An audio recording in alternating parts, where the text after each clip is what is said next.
Hello students, welcome to Logiclet learning. आज हम शुरू कर रहे हैं अपनी एक न्यू वीडियो सीरीज जिसका नाम है सॉफ्टवेयर इंजीनियरिंग। तो मैं जल्दी से बता देती हूँ कि इस वीडियो सीरीज में हम क्या करने वाले हैं। ये एक पूरी प्लेलिस्ट होने वाली है different topics of software engineering की। मेजरली हम इसके कोशिश करेंगे कि सॉफ्टवेयर इंजीनियरिंग के सारे ही टॉपिक्स को टच कर दें। स्पेशली वो वाले टॉपिक्स जो मोस्टली यूनिवर्सिटी सिलेबस का पार्ट होते हैं, या जो हाईलाइटेड टॉपिक्स होते हैं जो इंटरव्यूज में सबसे ज्यादा पूछे जाते हैं, कॉमन टॉपिक्स जो होते हैं, तो उन सबको जो है हम इस प्लेलिस्ट में टारगेट करेंगे। तो जिन भी लोगों का गोल एग्जाम प्रिपरेशन, वाइवा प्रिपरेशन या इंटरव्यू प्रिपरेशन और समथिंग सिमिलर है, जो सॉफ्टवेयर इंजीनियरिंग के कॉन्सेप्ट से एक बार सारा गो थ्रू करना चाहते हैं, वो इस वीडियो सीरीज को फॉलो कर सकते हैं। तो स्टार्ट करते हैं। स्टार्ट कर रहे हैं अपने पहले टॉपिक के साथ, that is introduction to software engineering. लेकिन डायरेक्टली सॉफ्टवेयर इंजीनियरिंग पे जंप करने से पहले हमें कुछ चीजें जान लेनी चाहिए। जैसे सॉफ्टवेयर इंजीनियरिंग शुरुआत ही हो रही है एक वर्ड से, जो है सॉफ्टवेयर। तो इस सॉफ्टवेयर पे पहुंचने के लिए पहले हमें कुछ चीजें समझनी है, तो शुरुआत करते हैं वहीं से।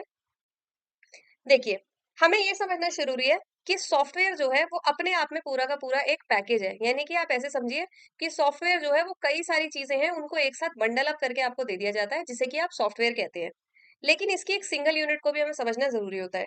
जैसे अगर मैं कहूँ कि अगर एक घर है, तो आप एक घर में और एक simple single unit of brick में, एक ईंट में डिफरेंस पहचान सकते हैं। कि एक जो ब्रिक होती है, एक ईंट होती है, वो घर की एक सिंगल यूनिट है। मल्टीपल ईंटों को जोड़ जोड़ कर ही आप दीवार बना सकते हैं, और मल्टीपल दीवारों से ही फिर आप जो है एक बिल्डिंग बना सकते हैं। So same goes for software. इसलिए हम इसकी जो सबसे छोटी यूनिट पहले पढ़ते हैं, दैट इज कॉल्ड इंस्ट्रक्शन। हमें याद रखना है कि सबसे सिंगल सिंपल यूनिट जो है एक सॉफ्टवेयर की, वो है इंस्ट्रक्शन। इंस्ट्रक्शन का मतलब है सिर्फ एक अकेली कमांड।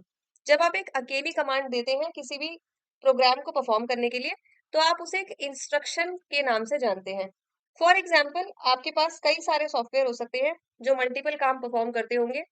जैसे मैं यहाँ सबसे आसान एग्जांपल ले रही हूँ कि सबके फोन में कैलकुलेटर ऐप होती है, और वो कैलकुलेटर ऐप जो है बहुत सारे काम परफॉर्म कर सकती है। उसमें से सिर्फ मैं जब उसे एक ही काम बता रही हूँ, जब मैं कह रही हूँ ऐड ए एंड बी, यानी अभी मैंने इसको सिर्फ एक ही काम दिया है, वो है प्लस कर दो दो नंबरों को बस। तो जब हम ऐसा कोई एक काम देते हैं, इसे हम कहते हैं इंस्ट्रक्शन। आसान सी चीज है समझना। इससे ही एक लेवल आगे बढ़ जाते हैं। एक काम से ज्यादा काम जब आप देने लगते हैं, जैसे आपको पता लग गया कि मैं एक इंस्ट्रक्शन दे सकती हूँ, ए और बी को ऐड कर दो। इसके बाद दूसरा इंस्ट्रक्शन भी दे देते हैं कि अब जो आंसर आया है, सी उसमें से सब्सट्रैक्ट कर दो। इसके बाद हम कहते हैं फिर तीसरा काम भी कर देना, कि जो अब जो सब्ट्रैक्ट करके आंसर आया है उसमें डी को प्लस कर देना। तो ये हम क्या कर रहे हैं, एक प्रोग्राम बना रहे हैं। तो जो भी लोग अभी पढ़ाई कर रहे हैं, और उनको पता होगा, जो भी लोग कोडिंग बैकग्राउंड से हैं, कि क्यों हम उन्हें एक्चुअली प्रोग्राम्स कहते हैं। आपको बोला जाता है ना, create a program to add two numbers, create a program to find factorial, तो that is why it is called a program. जब आप सिर्फ एक स्टेटमेंट ऐसे ही लिख रहे हैं, प्रिंट एफ, और स्क्रीन पे कुछ प्रिंट कर दो, तो ये आप जो है सिर्फ एक इंस्ट्रक्शन दे रहे हो कंप्यूटर को। लेकिन आप क्या करते हैं, आप ऐसे कई सारे इंस्ट्रक्शन देते हैं, फिर आप उसे सेव करते हैं और कंपाइल करके रन करते हैं। तो क्योंकि ये सब मल्टीपल इंस्ट्रक्शन एक साथ चल रहे होते हैं, इसलिए हम ऐसी चीज को प्रोग्राम कहते हैं। तो आई होप प्रोग्राम समझ में आ गया होगा। प्रोग्राम का मतलब है एक सीक्वेंस ऑफ इंस्ट्रक्शंस। सीक्वेंस मतलब बहुत सारे इंस्ट्रक्शन है, एक के बाद एक आपको बोले गए हैं करने के लिए, एक ही लाइन से। किसी भी लैंग्वेज में लिखे हो सकते हैं, that is understood by the computer. वो असेंबली लैंग्वेज भी हो सकती है, कोई हाई लेवल लैंग्वेज भी हो सकती है, जैसे Python, C plus plus, anything. तो ये था मीनिंग प्रोग्राम का। तो यानी अभी हमने क्या समझा, कि जब हम किसी को सिर्फ एक काम बताते हैं, तो हम उसे कहते हैं इंस्ट्रक्शन। जब हम ऐसे मल्टीपल काम एक साथ बताने लगते हैं, कि पहले ये कर देना, दूसरा, तीसरा, और ये सब तीनों एक साथ एक लाइन में कर देना, तब हम इन्हें कहते हैं प्रोग्राम। अब हम एक स्टेप और आगे बढ़ रहे हैं प्रोग्राम से, और फाइनली आ रहे हैं इस वर्ड पे जिसे हम कहते हैं सॉफ्टवेयर। अब ये सॉफ्टवेयर क्या कहता है, देखिए, प्रोग्राम का मतलब क्या था, कलेक्शन ऑफ इंस्ट्रक्शन, बहुत सारे इंस्ट्रक्शन एक साथ। तो सॉफ्टवेयर का मतलब है बहुत सारे प्रोग्राम्स एक साथ, कलेक्शन ऑफ प्रोग्राम्स। आप इसे ऐसे इमेजिन करिए जैसे आप कोडिंग सीख रहे हैं। तो आपने कहा कि मैंने एक प्रोग्राम बनाया है, लेट्स से सी लैंग्वेज में या पाइथन में। मैंने एक प्रोग्राम बनाया है जिसमें दो नंबर जो है ऐड हो जाएंगे। आपने कई सारी लाइनें लिखी होंगी, जैसे प्रिंट कराना, फंक्शन बनाना, रिजल्ट दिखाना, प्लस कराना, एक्सेट्रा एक्सेट्रा। ऐसे ही आप कहते हैं कि मैंने एक प्रोग्राम और बना रखा है जिसमें चीजें सब्ट्रैक्ट हो जाती हैं। इसमें भी कई सारी लाइनें होंगी, प्रिंट कराना, सब्ट्रैक्ट कराना, फाइनल रिजल्ट सेव कराना। ऐसे ही आप कहते हैं कि मैंने फिर मल्टीप्लिकेशन के लिए भी एक प्रोग्राम बना रखा है, एक डिवीजन के लिए भी बना रखा है। यानी आपने जो है अपने कंप्यूटर में सी लैंग्वेज, पाइथन, जावा कुछ भी यूज करके ऐसे कई सारे प्रोग्राम बना रखे होंगे, बनाते हैं आप लोग प्रैक्टिस के लिए। तो जब आप इन सारे प्रोग्राम्स को इकट्ठा बंडल अप करके एक जगह देते हैं, तब हम इसे टर्म करते हैं सॉफ्टवेयर। इसीलिए आपके जो मोबाइल में ऐप होती है कैलकुलेटर की, it is termed as a software. क्यों? क्योंकि उसमें ऐसे ही बड़े सारे अलग अलग प्रोग्राम्स बने हुए हैं, फिर उनको सबको इकट्ठा करके बंडल अप करके आपको पूरी एक EXE फाइल या APK फाइल जिसे हम कहते हैं दे दी जाती है, और आपको बोला जाता है आप इस फाइल को जो है इंस्टॉल कर लो, और ये सारा का सारा बंडल एक साथ चलने लग जाएगा। तो आई होप सॉफ्टवेयर का मीनिंग समझ में आ गया होगा। तो हमें एग्जाम में लिखने के नजरिए से क्या याद रखना है? सिंगल काम जब बताया जाए तो उसे कहते हैं इंस्ट्रक्शन। जब कई सारे काम लाइन से एक साथ करने के लिए बोल दिए जाएं तो उसे कहते हैं प्रोग्राम। ऐसे कई सारे प्रोग्राम जब एक साथ बंडल अप करके दे दिए जाएं चलाने के लिए तो उसे हम कहते हैं सॉफ्टवेयर। तो यही था सीधा सीधा डिफरेंशिएशन तीनों के बीच में। तो ये कभी कभी एग्जाम में जो है शॉर्ट नोट्स वगैरह में पूछ लिया जाता है आपसे, तो आप इसको इसमें एक चीज जो है वो और ऐड कर सकते हैं। सॉफ्टवेयर, क्योंकि अब हमने सॉफ्टवेयर के बारे में लिख दिया है कि सॉफ्टवेयर क्या होता है, आप इसके साथ जो है एग्जाम्पल्स लिख देना। जैसे MS word, MS excel, etcetera etcetera, ये सब जो है सॉफ्टवेयर हैं, गूगल क्रोम वगैरह। क्योंकि ये कोई एक काम नहीं है, बहुत सारे काम एक साथ परफॉर्म करा रहे होते हैं। अच्छा, एक इंटरेस्टिंग फैक्ट इसके बारे में ये है कि सॉफ्टवेयर डेवलपमेंट का मतलब है जब हमने ये चीज डेवलप करी कि ऐसे प्रोग्राम्स को एक साथ जोड़ के बंडल अप करके एक प्रॉपर सॉफ्टवेयर बनाया जा सकता है जो बहुत सारे काम परफॉर्म कराएगा एक साथ। तो ये जो कॉन्सेप्ट था सॉफ्टवेयर डेवलपमेंट, ये एग्जिस्टेंस में आया लेटर हाफ ऑफ 1940s में। ये आप चाहें तो एग्जाम पर लिख सकते हैं। तो 1940s में क्या हुआ? पहली बार किसी ने एक स्टोर्ड प्रोग्राम जो है कंप्यूटर में वो क्रिएट किया। कहाँ पे?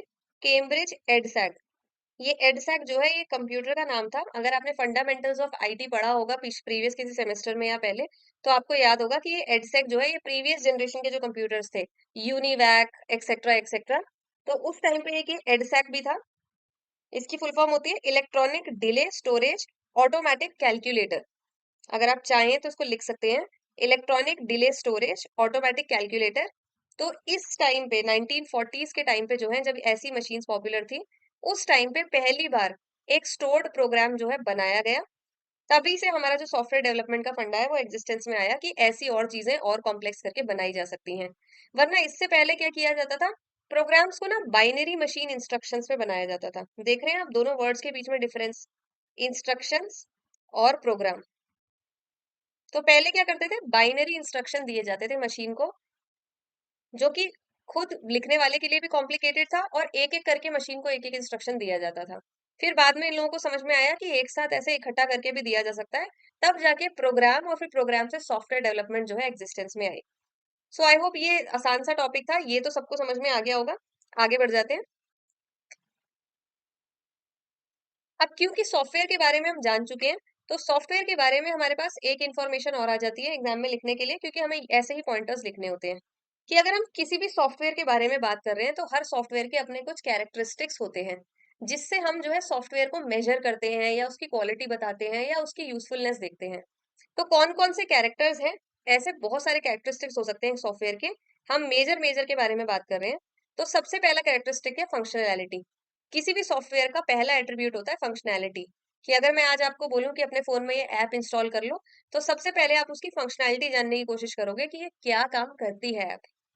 Second is efficiency. हम नापते हैं कि ये जो ऐप या सॉफ्टवेयर आप हमें इंस्टॉल करने के लिए बोल रहे हैं ये कितना एफिशिएंट है। कहीं ऐसा तो नहीं है मैं इनपुट दूं और छोटे से इनपुट में ये मेरे लैपटॉप में पूरी 2 GB रैम यूज करके बैठ जाए, और हो सकता है टाइम भी इतना ज्यादा ले ले कि मुझे वेट करना पड़े। तो ये एक बहुत इंपॉर्टेंट कैरेक्टरिस्टिक है सॉफ्टवेयर का। तीसरा है, हम देखते हैं सॉफ्टवेयर की पोर्टेबिलिटी क्या है। पोर्टेबिलिटी का मतलब होता है उसे अलग अलग प्लेटफॉर्म्स पे कैसे चलाया जा सकता है। इसका सबसे आसान एग्जांपल अगर मैं दूं, तो ऐसी एप्स जो होती हैं जो विंडोज में भी चल जाती हैं और एंड्रॉयड में भी चल जाती हैं और मैक iOS में भी चल जाती हैं, तो उनको हम कहते हैं कि बड़ी अच्छी पोर्टेबल ऐप है, ये अलग अलग प्लेटफॉर्म पे ली जा सकती है। आगे जाके जब आप सीखेंगे प्रोग्राम्स के बारे में और तब आपको पता चलेगा कि लैंग्वेजेस एंड ऑल से जो हम सॉफ्टवेयर बनाते हैं उसमें भी इस पोर्टेबिलिटी का बहुत बड़ा कॉन्सेप्ट आता है कि आप जो सॉफ्टवेयर डेवलप कर रहे हैं वो कितना पोर्टेबल है, अलग अलग प्लेटफॉर्म्स पे कैसे चल सकता है। कहीं ऐसा तो नहीं है एक ही प्लेटफॉर्म पे चलता है, दूसरे पे चलाने की कोशिश करी तो वहां फेल हो गया। अगला होता है सॉफ्टवेयर की मेंटेबिलिटी। इसका मतलब होता है, मेंटेनेबिलिटी का मतलब है कि सॉफ्टवेयर का आगे का जो मेंटेनेंस वर्क है। एक वर्क होता है कि आपने सारी कोडिंग करी, सॉफ्टवेयर डेवलप होके तैयार हो गया, बस आपका काम खत्म। लेकिन यहाँ पे आपका काम खत्म नहीं हो जाता। मेंटेनेबिलिटी का मतलब है कि अब जब ये बन के पब्लिश हो चुका है, लोग इसे यूज कर रहे हैं, तब इसको मेंटेन भी करना पड़ता है। आने वाली अपडेट्स के साथ इसको अपडेट भी करना पड़ता है, इनहैंस भी करना पड़ता है। तो ये जो सपोर्ट एक्टिविटी होती है, इसको आगे लंबे समय तक चलाते रहने के लिए उन सबको हम देखते हैं मेंटेनेबिलिटी के कॉन्सेप्ट में। नेक्स्ट है रिलायबिलिटी, बहुत जरूरी कैरेक्टरिस्टिक है एक सॉफ्टवेयर का। अगर सॉफ्टवेयर रिलायबल नहीं है तो we will not term it as a good software.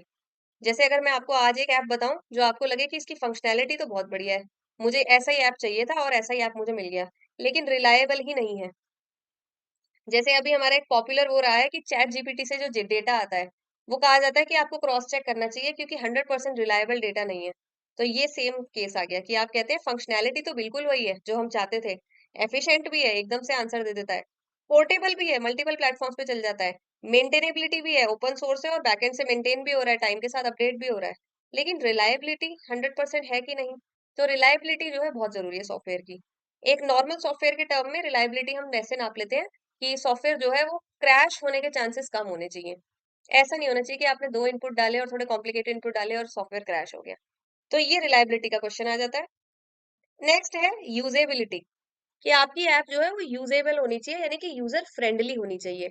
User friendly का मतलब सिर्फ यूआई नहीं है, यूजर इंटरफेस नहीं है, यूजर एक्सपीरियंस भी होता है। अगर आप एक आसान सी भाषा में देखें यूआई और यूएक्स के बीच में डिफरेंस, तो ऐसे मान लीजिए कि यूआई का मतलब है कोई चीज है जो आपको देखने में बहुत सुंदर लग रही है, तो आप कहेंगे कि बहुत बढ़िया यूआई बनाया है आपने, यूजर इंटरफेस बहुत अच्छा बनाया है। लेकिन जब आप उसको यूज करने की कोशिश कर रहे हैं तो आपसे यूज ही नहीं हो रही है, आपको समझ ही नहीं आ रहा कहाँ पे कौन सी चीज है, बैक कहाँ से जाऊं। तो ये सब प्रॉब्लम है कि यूजर का एक्सपीरियंस अच्छा नहीं है उस ऐप को यूज करने में, तो हम कहेंगे कि फिर ऐप की जो यूजेबिलिटी है वो सही नहीं है। तो ये है यूजेबिलिटी का फंडा। तो यूजेबिलिटी एक और कैरेक्टरिस्टिक है। तो इन सारे कैरेक्टरिस्टिक्स पे जो है हम सॉफ्टवेयर को नापते हैं कि एक सॉफ्टवेयर जो है वो एक अच्छा सॉफ्टवेयर है या बेकार सॉफ्टवेयर है या किस तरह का सॉफ्टवेयर है। सो आई होप सॉफ्टवेयर कैरेक्टरिस्टिक्स तक जो है वो सबको बिल्कुल क्लियर है कॉन्सेप्ट। क्योंकि ये एक इंट्रोडक्टरी वीडियो था तो यहीं पर इसको अभी छोड़ते हैं। नेक्स्ट वीडियो से फिर हम बात करेंगे आगे के कॉन्सेप्ट्स की। So stay tune to the playlist, keep watching, thank you.